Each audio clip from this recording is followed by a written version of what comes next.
Welcome back to Modern Tactical Shooting. Now, if you've seen my channel before, then you know I served in Afghanistan, and I've done some videos on some of the gear I used, like this plate carrier right here. But in this video, I want to cover my full mission loadout, everything I carried and wore as a team sergeant of a Special Forces ODA, everything that I used while we were in some of those firefights. So if you want to know what my full mission loadout was for my last tour back in 2015, this is a video to watch. So let's go.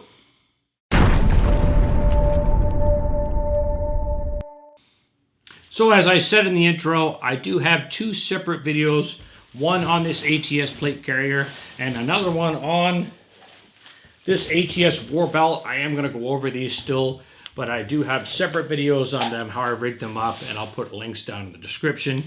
Now, with this plate carrier, the basic load I carried on here, I carried 6 rifle mags, 1 pistol mag, and 1 grenade. And if you look at this photo right here, this is a photo of my full mission loadout, minus 2 items, which I'm going to talk about later. ATS plate carrier, ATS war belt. Of course, I ran an ACH gunfighter cut helmet, which I'll talk about here in a little bit. And that is my rifle there, which I'll also mention that setup here in a little bit also. But again, on my plate carrier, I ran 6 mags, 1 M9 pistol mag, IFAK in the back, a radio in the back. You can see from this photo right here, this is a 152 military radio. I was only able to wear it on the back just because I had a device known as a KDU, a little control panel I wore on the front of my plate carrier. It's a necessity that you're able to work the controls on your radio, and having that KDU allowed me to wear my radio on the back, which allowed for more fighting items up front. My philosophy is fighting items up front and support items on the back of the plate carrier. And again, I go more in depth on this plate carrier setup in my plate carrier video. But those are the main items. So I had really everything, the base load as far as rifle mags, IFAK, radio, and on the back I have a mini bladder, a Source 1 liter bladder in an ATS bladder pouch. I always wore water on my plate carrier. There's a lot of guys that don't, and I think that's just plain silly. Water is a necessity. But that is the plate carrier. I'll talk about the war belt here right now. Now, actually, before I talk about the war belt, let me go back to the plate carrier real quick. I did wear 2 tourniquets on my plate carrier, and as far as the magazines I utilized, let me mention them real quick. During my 3 tours in Afghanistan, I mainly used 4 types of magazines, and that is the Magpul E-Mag.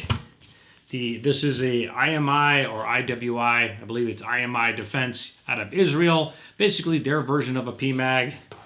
Gen 2 Lancer Advanced Warfighter magazines and Gen 2 PMags. Gen 2 PMags were actually issued by my unit. We must have had thousands of these in the battalion. But these are my go-to magazines that I utilized, with probably the Magpul E-Mag being my most favorite, and I only have a few of these now. I don't think they're made anymore.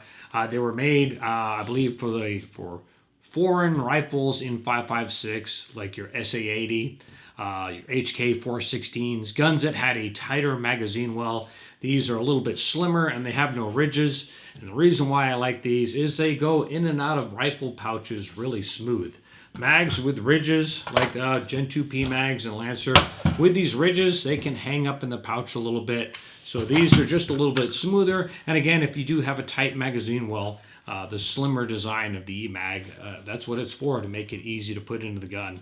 So I wish I had a ton of these, but alas, some of these are still laying on the ground in Afghanistan somewhere. I wasn't able to recover them in some of the firefights I had, so I only have a handful of these left. Now also, before I talk about my belt, let me just say this. I don't believe in a layering system or a tier system. Some people use a tier system like tier 1 or layer 1 as their belt. Layer 2 or tier 2 is their plate carrier. And then tier 3 could be a pack, and then so on. Tier 4 is an even larger pack. I don't believe in that, because if I'm going to go into harm's way, if I'm going to go into a gunfight, I want my plate carrier. I want something to stop bullets. Putting on the belt as your first layer or your first tier, yeah, I mean, it allows you to maybe carry a pistol and some extra mags and things like that, but I don't need a war belt and a pistol to go into battle. A pistol in a rifle fight, pistol's a backup, and it's cool to have extra mags and things on your belt, but I'd rather have that plate carrier first. So if anything, I'm going to grab my plate carrier and my long gun, which I just added the clone of my work gun from 2015 up on my shoulder behind me.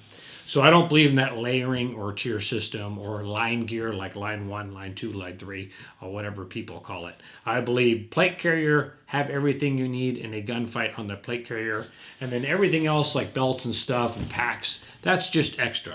And that's how I viewed this belt. Now this is an ATS war belt. This isn't the exact one I used downrange. I actually gave that to one of my sons. My son that's serving in the Army. But I have a lot of the same pouches on here. And again, I have a full video just on war belt setup. But this is an ATS war belt. And I've got it rigged a little bit differently. It has an ALS holster now for a Glock on it. If you look at this photo, it actually, in Afghanistan, I was probably one of the last SF guys to run a Beretta. And I utilized a Safariland 6004 SLS holster with the hood. I've had it for the longest time. So even though ALS is long since been out by 2015, I stuck with that SLS hood model. I carried at least 2 mags on me. Here I got a 3 mag pouch. Now this Surefire flashlight's been with me since I think my second tour in Iraq back in maybe 2004. Multi-tool. Now this green pouch right here, this is a necessity. This is my nods pouch, and I talk about it again in that other video. I'd wear my nods, of course, all night long, and then when the sun came up, I'd put it in this nods pouch. So I always had my nods on me, and that's something, of course, you need to have. A 2-hour mission out in broad daylight could turn into a 24-hour mission, so your nods need to be on your body at all times. I wasn't a big fan of wearing the nods on my helmet 24 hours a day. That just gets old really fast. But with this war belt, my basic setup for the time was 2 pistol mags and at least 1 rifle mag, nods pouch, multi-tool, a knife, flashlight.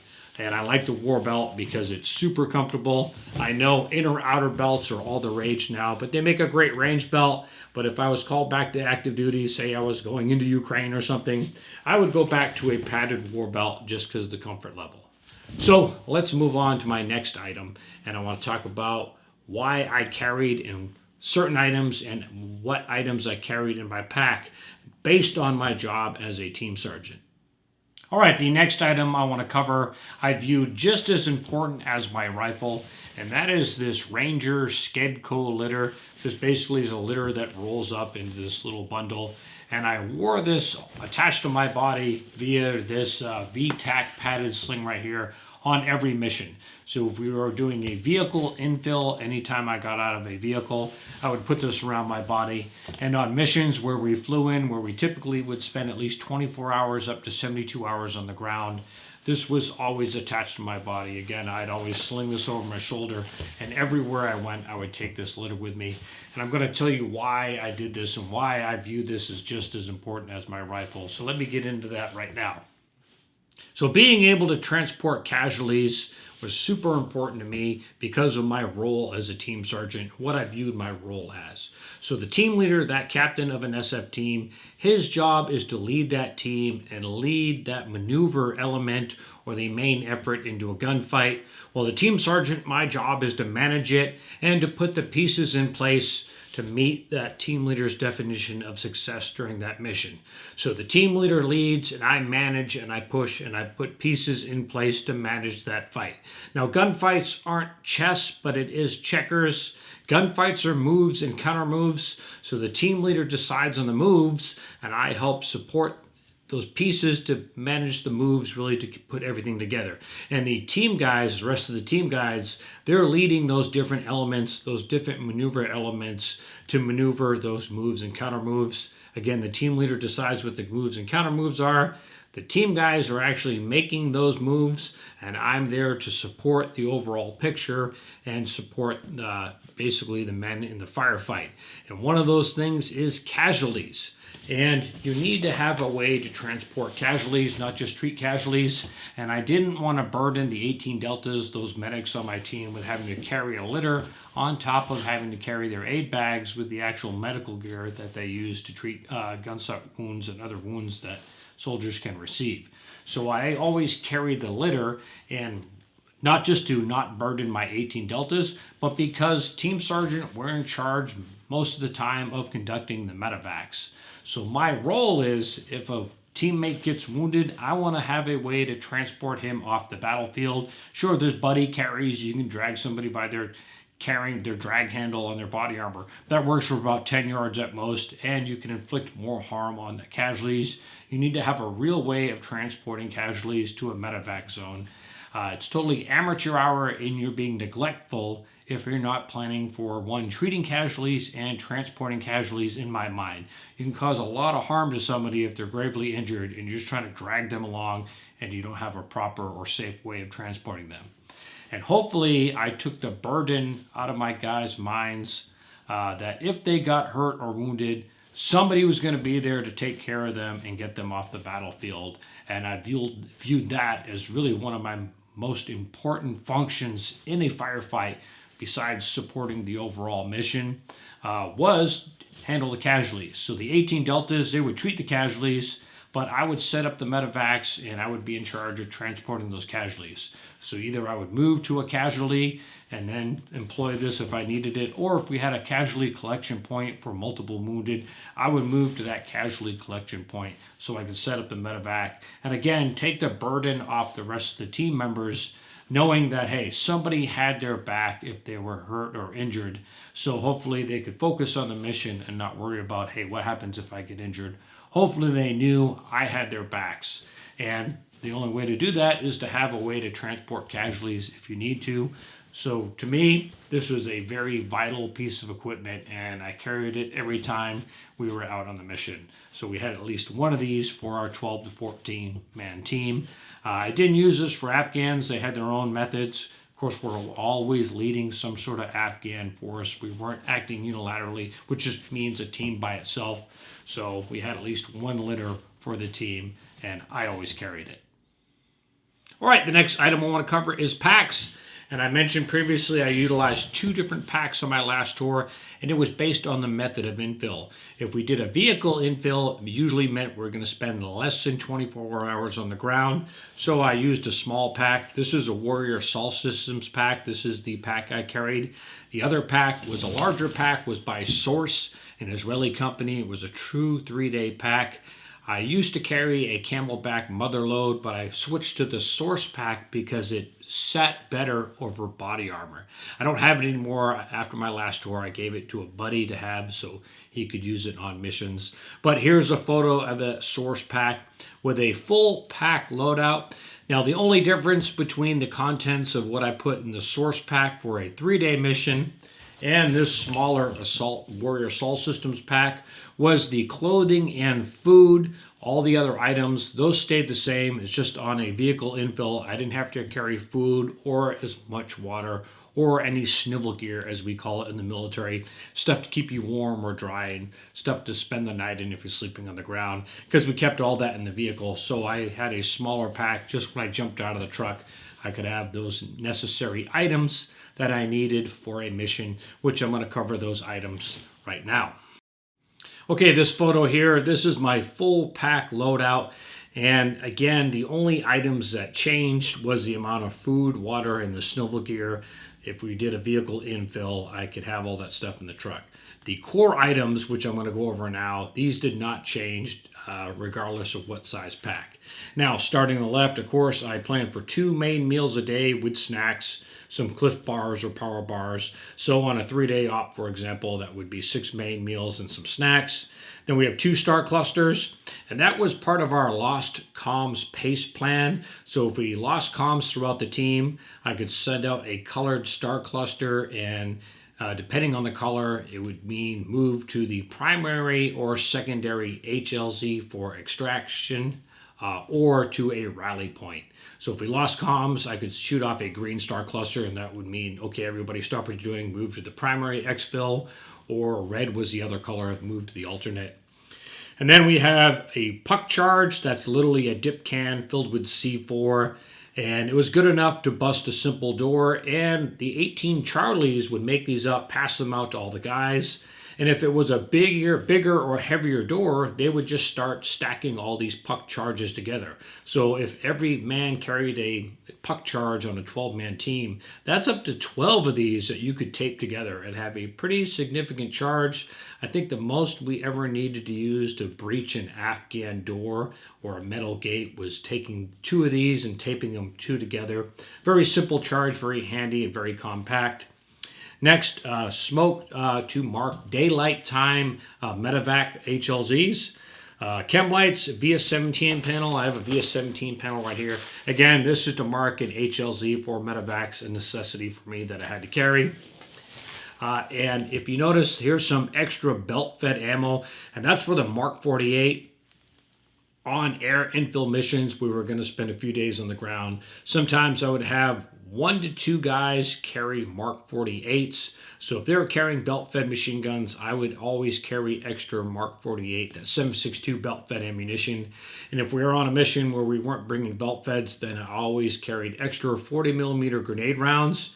Because unlike the regular Army, we carried our HK 320 grenade launcher standalone, not attached to the rifles, so we could pass them off to different team members depending on your duty for that mission, or if you're already out on the mission, on your position. So if you were in the Overwatch and you needed a grenade launcher, it could be passed off to you and a bandolier of rounds. So I always carried some extra ammo on me for other teammates based on the weapon systems they carried.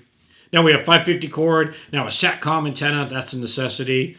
Extra batteries for radios, nods, and everything. And again, I always plan for 2 152 batteries a day. So if you're on a 3-day op, that's a lot of extra batteries you have to carry. Water purification, toiletries, things like that. And of course, that's all snivel gear on the right-hand side there. Now let me talk about some other smaller items that I always had in my pack around my kit. One of them is this. This is a UTA. It's a universal tube adapter made by Source. And what this allows you to do, and I've talked about this in other videos, with Source splatters, you can take off the mouthpiece, put on this UTA, and then you can take a water bottle, and you can hook it up here, and you can fill up your Source splatter on the fly. You don't have to take it off your back to fill it up. So this is a super handy tool. I saw a Team Sergeant one of these back in 2014, and then I bought one. It's a cool little piece of kit. Headlamps.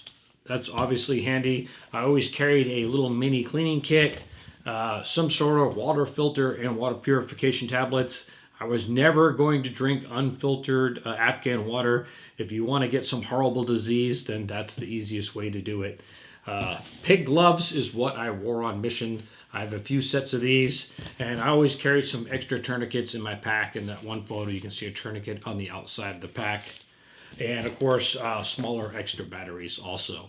So those are the items that I carried in my pack. And let me talk about a few other things. Now, one of the most common questions I get, anytime I post photos of me in Afghanistan, is why am I wearing BDUs? And I actually have that very same BDU top from this picture right here. So here's that BDU top. It's actually old school Woodland BDUs. That I wore back when Woodland BDUs was still the DU uniform. I joined the Army back in 1990, so this was uniform. And back during my time in 5th Special Forces Group, I had the sleeves modded with pockets. My original ODA 3122 team patch, the double deuce. This is an Afghan Special Forces patch. But the reason why we wore BDUs on missions is to blend in with the Afghan commandos. The Afghan commandos wore BDUs, and we want to blend in at a distance and not, be targets out there wearing multicams. Now, Special Forces did issue Cry Precision Woodland BDU patterns, but they never purchased enough for everybody on the team. So I wore my old modded ones from the late 90s, early 2000s on missions, and I still have a few to this day. So pretty cool. Now going back to the pack, let me talk a little bit about this Warrior Assault Systems pack and why I went to this for, I would say, my small size pack. I purchased it because of this cargo flap. This is actually a helmet flap. It's meant to hold a helmet. but I wanted it so I could jam extra stuff in there on the fly, like belt fed ammo. I even had Carl Gustav round in here on a mission. So it's having this type of cargo flap is great to actually put items in on the fly, and it's just big enough to carry everything I needed, minus food, water, and snow gear again on a short duration mission. Now later on, this was 2015. Later on, Special Forces soldiers will start being issued the Eagle Yote. It's a little bit bigger than this pack, but it's the same exact design, has a large cargo flap compartment, and that's still being issued to this day on teams, the Eagle Yote in multicam. That's a great pack, but in 2015, some Special Forces units had the Eagle Yote. Ours didn't. I think we started to get the Eagle Yote towards late 2015. I just didn't get issued one, so I purchased my own pack that I still have to this day. And this has a Source 1 liter bladder in it. Typically on a mission, between my pack and my body armor, they gave me 2 liters of water, and then I always carried extra Nalgene bottles in my pack if it was going to be a longer mission. So on a 3-day mission, I would have 2 liters in bladders.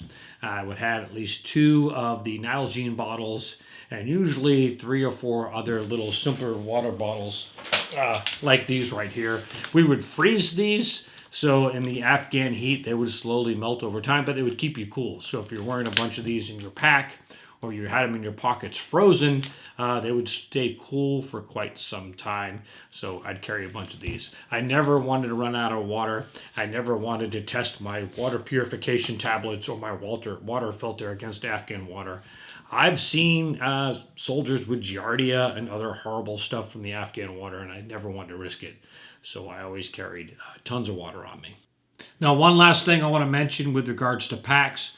When it came to my rifle ammo, I always carried 6 of my body armor, 1 in my belt, and 1 in my gun, which gave me 8 mags on hand.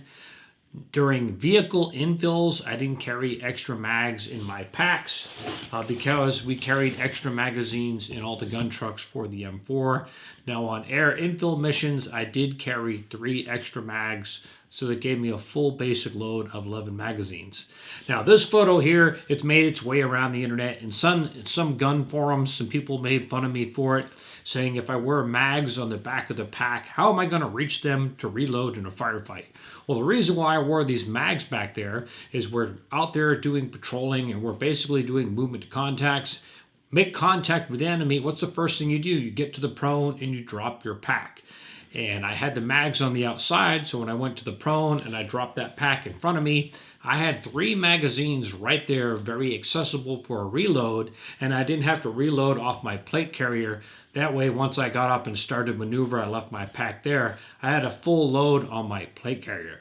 So it was actually super handy to have them there because, again, if I dropped down in the prone and threw my pack next to me, I had 3 mags right there, easily available. Or if we were patrolling around and I kept my pack on me during maneuvering, a teammate could reach those mags in the back and they could reload their gun and again save the mags that were actually on their body armor for later when they needed them and just reload off my pack. It's a common thing. You'll see guys with flashbangs on their backs, mags on their backs. Again, it could be for their teammates. All right, the last item I want to talk about is helmets. Now, in 2015, the Ops Corps was the standard issue helmet. Special Forces started to get the Ops Corps helmet, I want to say late 2013, 2014. Air Force JTACs had the Ops Corps before us and probably some other special operations units. Special Forces was slow to get them out to all the guys. But I wore an ACH gunfighter cut helmet for most of my tours.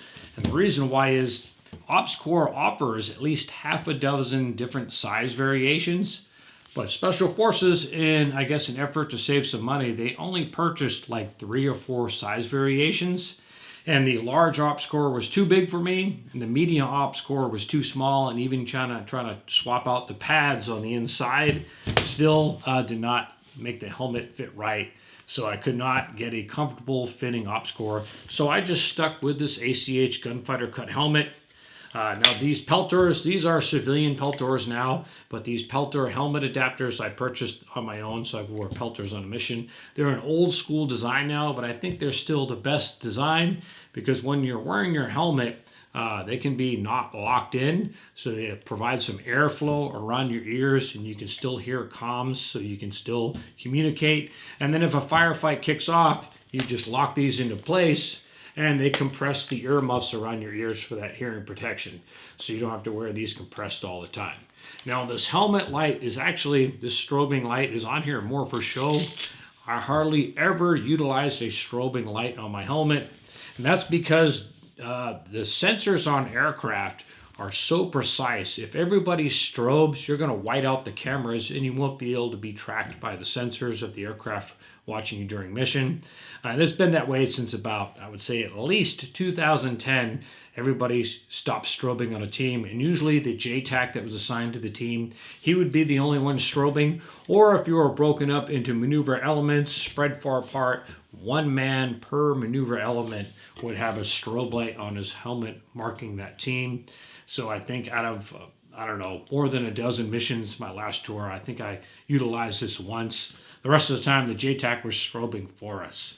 So they look cool, and I know a lot of guys, some guys are into putting a lot of stuff on their helmets. I'm very minimalistic, and I didn't like a lot of weight on my helmet. So I utilized PVS 31s. Now, JTACs in 2015 had the white phosphor. We did not get white phosphor 31s in 2015. I believe it hit SF teams around 2016, 2017. I still have my PVS 31 mount. I think PVS 31, especially the white phosphor, are the way to go. Yes, dual tubes look super cool, but they're heavier, more cumbersome, and I just don't want to wear that much weight. So yes, I use this helmet for really all my tours. This little skull patch got in 2014. Everybody in the team got one. I know the whole skull thing is well played out by now, but it's something we did. So there it is, my full mission loadout from 2015 Afghanistan. And honestly, I think all this gear still holds up even today. If I was called into the current conflict into Ukraine, if I was called back to active duty, I would take all this stuff. It's still relevant and it still works. Even my old crusty ACH gunfighter cut helmet, I still like it. So really, nothing would change if I again was called back to active duty and had to get it on in some country. But I'm probably going to do a separate video just on packs. I've utilized it a lot in my career and my thoughts on the current packs being issued to soldiers. So look for that sometime here in the future. But as always, hopefully you found this video entertaining and informative. I'm Jeff Gerwich. Thanks for watching.